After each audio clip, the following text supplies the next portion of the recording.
Episode 185 guilt. Anya, मैं तुम्हें हमेशा खुश देखना चाहता हूँ, तुम्हारे साथ वक्त बिताना चाहता हूँ।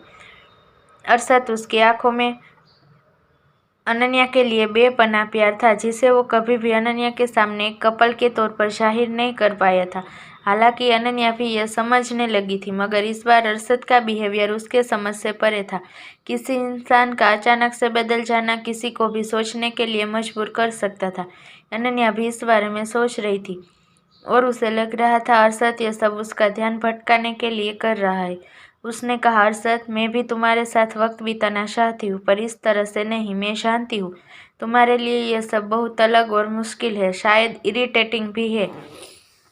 इन कुछ दिनों में मैं अपनी माँ के पास्ट को लेकर परेशान थी और तुमने यह सब मेरा ध्यान भटकाने के लिए किया, पर सच कहूँ तो इसकी कोई ज़रूरत नहीं थी। हाँ, मुझे यह सब पसंद है। मैंने हमेशा से तुम्हारे साथ ट्रिप पर जाना, कैंडल लाइट डिनर करना, नॉर्मल कपल की तरह मेमोरी बनाना चाहती थी, पर यह सब तुम्हारे साथ से बढ़कर नहीं है। मैं पूरी ज़िंदगी तुम्हारे साथ रहना चाहती हूँ, फिर चाहे हालात कैसे भी हो। अगर तुम खुश हो तो मैं भी खुश हूँ, अगर तुम खुश नहीं हो तो मैं भी खुश नहीं रह सकती, इसलिए हम कल ही वापस चले जाएंगे। यह सब कहते हुए अनन्या के चेहरे पर एक पल के लिए भी सिकन के भाव नहीं आए। उसने अरशद के हाथ पर अपना हाथ रखा और मुस्कुराते हुए पलकें झपका दी। आधी रात में जब अनन्या गहरी नींद में सो रही थी, वही अरशद की आंखों में नींद का नामो निशान नहीं था। अनन्या के सर पर प्यार से हाथ फेरते हुए वो पछतावे के साथ अनन्या को देखते हुए खुद से बोला, पागल लड़की, तुम कभी मेरे बारे में गलत नहीं सोच सकती। तुम्हें लगता है मैं तुम्हारा मूड ठीक करने के लिए यहाँ लाया था, जबकि मैं यहाँ तुम्हें मोहरा बनाकर लाया था। पर इसका मतलब यह नहीं मैं तुम्हें प्यार नहीं करता। मेरे लिए तुम इस दुनिया की सबसे कीमती खजाना हो, मगर उससे पहले तुम किसी और की अमानत हो। मुझे तुम्हारा ध्यान रखना था, तुम्हें इस दुनिया के हर दर्द और तकलीफ से बचाना था, मगर मैं ऐसा नहीं कर सका। तुम्हारे साथ होकर, तुम्हारे पास होकर मैं कभी तुम्हारी तकलीफों को नहीं समझ पाया। उल्टा हमेशा तुम्हें मेरी वजह से न जाने कितनी ही बार दर्द और तकलीफ का सामना करना पड़ा। अन्या, काश मैं तुम्हें बता पाता, जिस छोटी बच्ची से मैं अनजाने में मिला था वो कोई अनजानी मुलाकात नहीं थी, ना ही तुम्हारे करीब जाना इत्तेफाक था। मुझे तुम्हारा ध्यान रखना था, तुम्हें अपनी ज़िंदगी का हिस्सा बनने का हक मुझे कभी था ही नहीं, लेकिन मैंने ऐसा किया, इसलिए वो मुझसे मिलना नहीं चाहता। वो मुझसे नफरत करता होगा, उसे पछतावा होता होगा मेरी जान बचाने का। अगर उस दिन मुझे बचाते हुए वो खाई में ना गिरा होता तो मैं कब का इस दुनिया से जा चुका होता।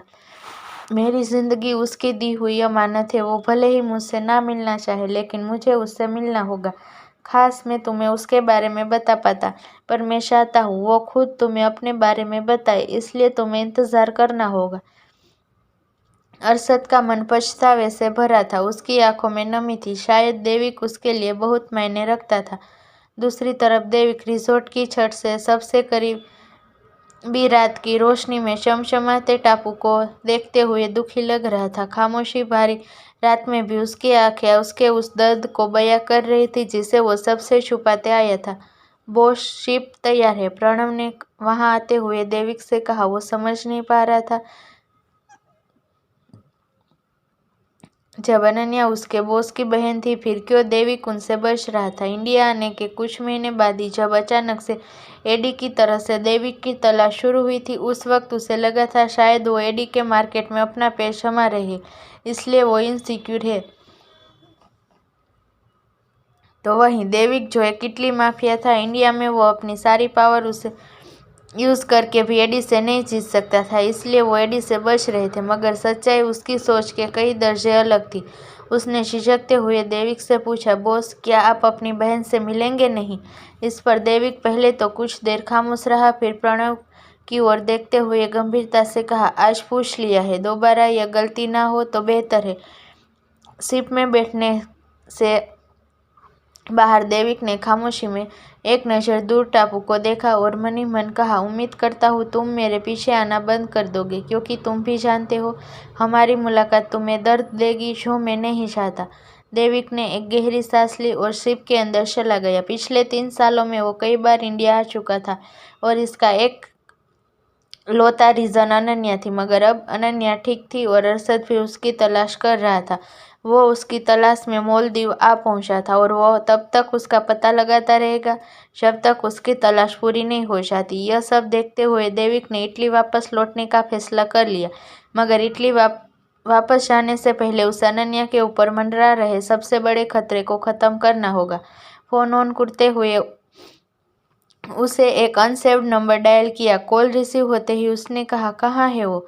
दूसरी तरफ से इंसान ने कुछ कहा जिसके जवाब में देविक बोला, उस पर नजर रखो, कल मिलता हूँ।